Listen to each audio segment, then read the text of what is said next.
Hey everybody, welcome. My name is Kurt, aka the Vitruvian Gamer, and I'm here with a live episode of All Aboard, episode 39 that is. And why am I doing this live? Well, because I didn't have time to record my normal one. Well, I actually recorded it Tuesday, and there was something wrong with my microphone again. And well, I decided not to upload the episode, and I finally took the step to buy myself another microphone. I bought myself this fellow here. Might make some noise now. It's a blue snowball or something like that. And I hope this is going to help us with the sound. So if someone, and I see there are two people watching, if someone can let me know if the sound is all right, then I would be very happy, because if it's not, then I have to try to fix that, and I would not know how. But let me know if you can hear me as it should, and then we can continue with this live episode. Hi, James. Welcome. The sound is great. That's very good news, because this scares me a lot here. Anyway, welcome to a live episode of All Aboard. And yeah, it's a cool microphone. It looks cool with the orb. So it wasn't too expensive. It is not the best on the market, but for its price, it should be a pretty good one. Anyway, let's do like we always do with an episode of All Aboard, and let's talk about board games and about things related to board games. And as always, I start by telling you about the new games in the collection, the Vitruvian collection. There have been some new games, not that much, 3 games. So I bought myself 3 more games, although one I didn't buy myself. I got that from my mother, and well, we have a history with bad purchases from my mother. I also dedicated an episode to that in the past about very bad games being bought at flea markets and stuff like that.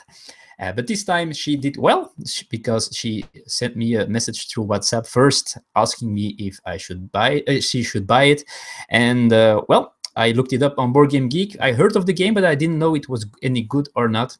But in the end, it is not a bad game, according to Board Game Geek. I haven't played it yet, but she got me Rallyman. It's a racing game. She only paid €5 for it, which is pretty cheap. And the cool thing is it's all still sealed in the box. So the box was open, but the cards and stuff were still sealed. So for €5, I wanted to take that chance. And it is still a top 500 game on Board Game Geek, which is pretty cool. So that's something new. Let's go to the next one. Next in my collection, it just arrived today. I bought it also secondhand on internet. And it's a game also very high on Board Game Geek, a very famous 2-player game. Now, I have no idea if I will ever be able to play it, because it might take some learning. Also for Elisa, lots of English text and stuff like that. But it should be good. And it has been on my wish list for a long time. And I paid €15 for a copy of Mage Wars. So complete starter set. So I'm very curious in trying this out. I hope I can get it on the table. It's probably something that will have to wait before I get to play this, but I'm happy to have it at least on my shelves, and that I have the opportunity to play it somewhere in the future. And there's one more. It's not a really new game. It exists. It has been existing for a very long time. I used to play it a lot. But my sister was coming over, and she was coming over to play some games. And for 20 years, she has asked me to teach her this game. So, well, I bought it. And I bought a dual deck of Magic the Gathering. So I bought the latest one, which is Nissa versus, let me show you better, Nissa versus Ob-Nixilis. So it's a green deck and a black deck of cards. We played a couple of games. I taught her the game. We played, and well, it's pretty fun. It's cool. You just don't have to make your own decks, and you can just play out of the box. Hi, Jeff. Welcome. Great to see you. All right. So these are pretty cool. Now, I have the feeling that the black deck is a little bit more powerful than the green one, because the green one doesn't have anything to destroy creatures, and the black one is a very filthy deck. So I won lots of games with this one. In the end, I take from way in the past.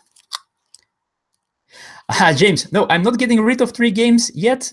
My shelves are not full yet. So as soon as these shelves on my right side are filled, there are still, it's a Kallax, and there are still about, I think I have four squares left that are empty. So I can still buy some games.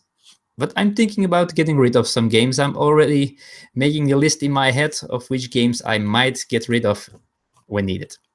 But anyway, the dual decks here, these are pretty cool. I think I'm going to keep buying these each time. When there's a new one, I will buy it, so we can have a whole set of these decks, which are easy to store away, and then we can mix and match to play one deck versus another one, so we can choose a little bit.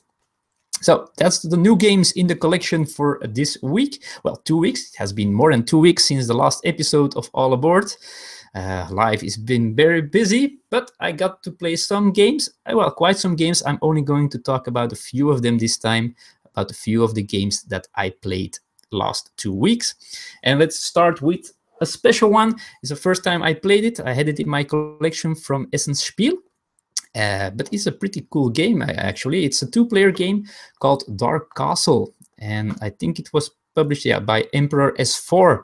And Dark Castle is this game in which you try to move your character. So it's a game, one is a good guy, one is a bad guy. Both players try to win, of course.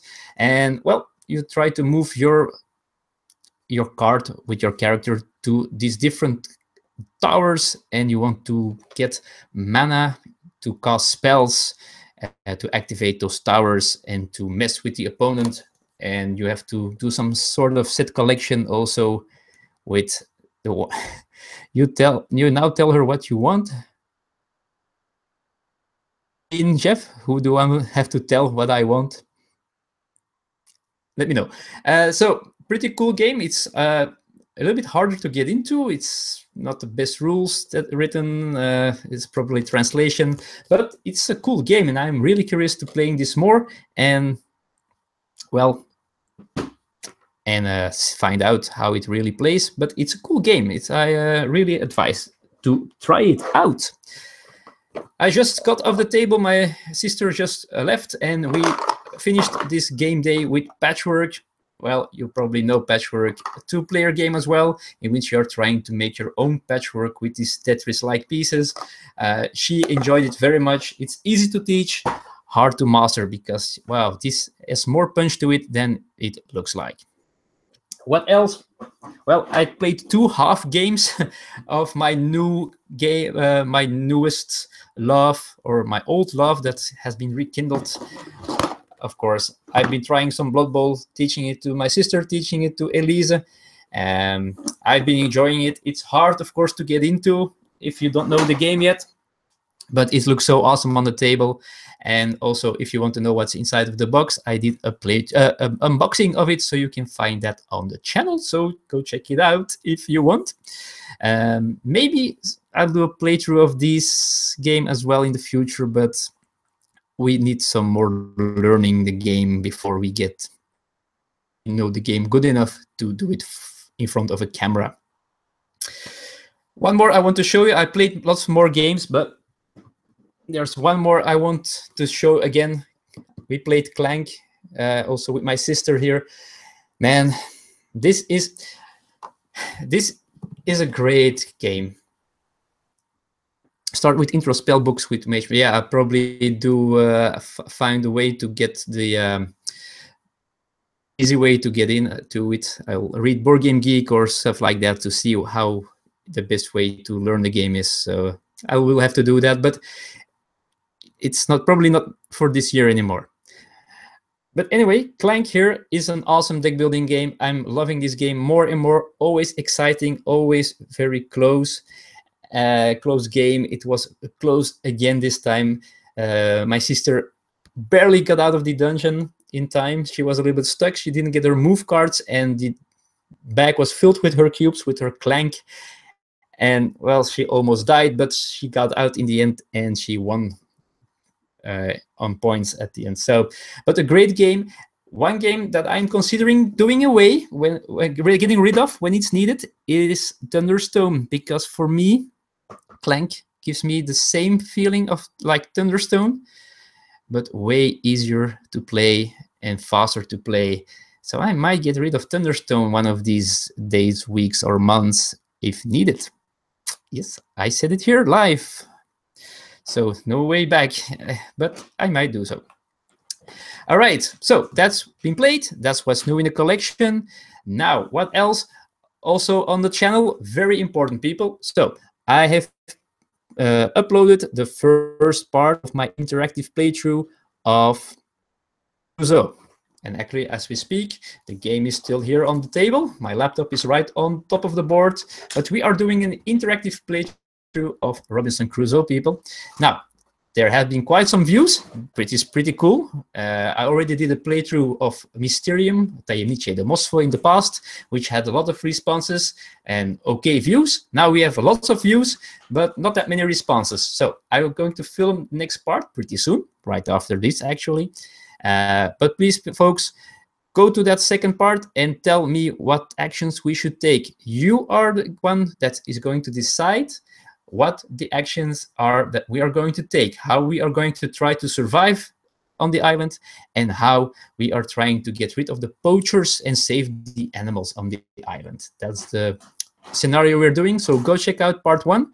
Go check out maybe the Watch It Played channel to see the rules and learn the game a little bit, and then join the interactive playthrough. We had lots of fun last time when we played Mysterium. So Planet Defenders. Yeah, I'm not the kind of I'm not a space game player, so it probably is something well, my mother asked her if it's okay to buy something, Jeff. So Jeff asked me if I tell my mother what I want, but doesn't go that far. But she's smart enough now to ask me if something is worth buying. So that's good for. All right. So Robinson Crusoe interactive playthrough. I just roll the dice, draw the cards, and let's see if I'm still live. It might be lagging a little bit here, just a little bit. Yeah, but you decide what actions we are going to take. Okay, what else can I talk about? Well, let's talk about a small topic. Now, I just bought Blood Bowl, and it's expensive. And then suddenly Kingdom Death Monster or something like that went on Kickstarter again, and then suddenly Blood Bowl didn't look that expensive anymore, to be honest. So actually, honestly, I did not consider buying it on that price. I am very curious about the game, but I hope to play it someday, but I cannot own the game because it's just way too expensive. And so my most expensive game is probably Blood Bowl, although if you count all my Pathfinders with all the expansions, that might be more expensive in the end. But still, my most expensive game, let's say, is Blood Bowl at this moment. I paid with one expansion in the Dead Zone book 130 euros, I guess. So I was wondering, do you have a limit how expensive your games can be? How much money are you willing to spend on a game? Or what is the most money you ever spent on a game? So I'm trying to restrain myself. I rather buy 2 or 3 games instead of one very. There hasn't been many games that I really, really needed and wanted to pay that much money for. I have some Grail games. I would love to get myself a Queen's Gambit game, and as I said, the Kingdom Death Monster as well, but it's just way too expensive. So I'm just curious, are there any games that you are doubting about because it's too expensive? Or how much did you spend? Did you back Kingdom Death Monster? Are you... I just wonder. Here, James for example, he has the most expensive game for James is Descent. He spent about 200 expansions. Yeah, expansions can be, of course, something that's going to cost money. If you calculate it, my Magic the Gathering collection that I have on the attic is, well, is at least 4 digits worth, or that I spent at least 4 digits, and it might be 5 digits in the end, but that's something, of course, that's a lot of money. But also there are some of these crazy base games that already cost so much money that I just can't. It's unbelievable for me that so many people backed Kingdom Death Monster. It's so expensive. Thunderstone Quest is coming to Kickstarter. And is that Thunderstone 3rd edition, or is it something new with a story or something? I'm curious. If it works with Thunderstone Advance, I might have to keep my copy, maybe, if it's interesting. Anyway, let me know if you're watching this later. Let me know in the comments what your most expensive game is, or do you have a budget limit to buy one game? For how much are you willing to spend for a game that you really want? I'm curious. Okay, folks. I'm not going to make this much longer. This is just an All Aboard episode, actually. So thank you for those who were live here. I really appreciate it. I'm happy the sound is working. That's very good news. This is also a microphone that should be able to multiple angles. So that means I could do live playthroughs with more people at the table. So that's something that might be coming later on this channel. Okay, folks. So if you thought this video or this live video was interesting, just give it a thumbs up if you want. If you are not subscribed yet but are very curious about what I'm doing here, push the subscribe button as well. And feel free, please, to join the Robinson Crusoe Interactive Playthrough. Part 2 will be online, I hope today or maybe tomorrow. We'll see how that works, how that turns out. Anyway, folks, James, Jeff, those are the ones who responded live. Thank you for watching. There are a few more viewers. Thank you as well for watching. And well, before I go, let me also welcome some people. Maybe we should do that, because there have been a lot of new subscribers, of course, because it has been 2 weeks since I posted an episode of All Aboard. So let's go very fast over the names of the new subscribers before I end this live stream. Bill Simoni, Paul Martens, Brad Dickinson, Robbie Knapen, Randy Strong, Hickrax, Michel Erik Velleman, Raymond Haken, Ignatikas, Sean Kelly, John Gilman, Etsil Carew, Mario Caro, Paul Gibson, Matthew Prickett, Hugo Cunha, Andrew Powell, Bernardo Gonzalez, David McCown, Jeff Patino, who is online live here, pretty cool.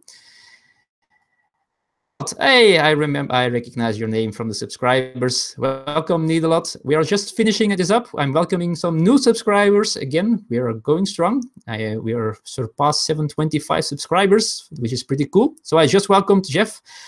We have Enjo, Christopher Diekman, Very Ghoster, and probably some more who are not mentioned by YouTube itself, which is, it sucks a little bit. That doesn't always work out as the way it should be with YouTube, but it's some setting with the people who subscribe.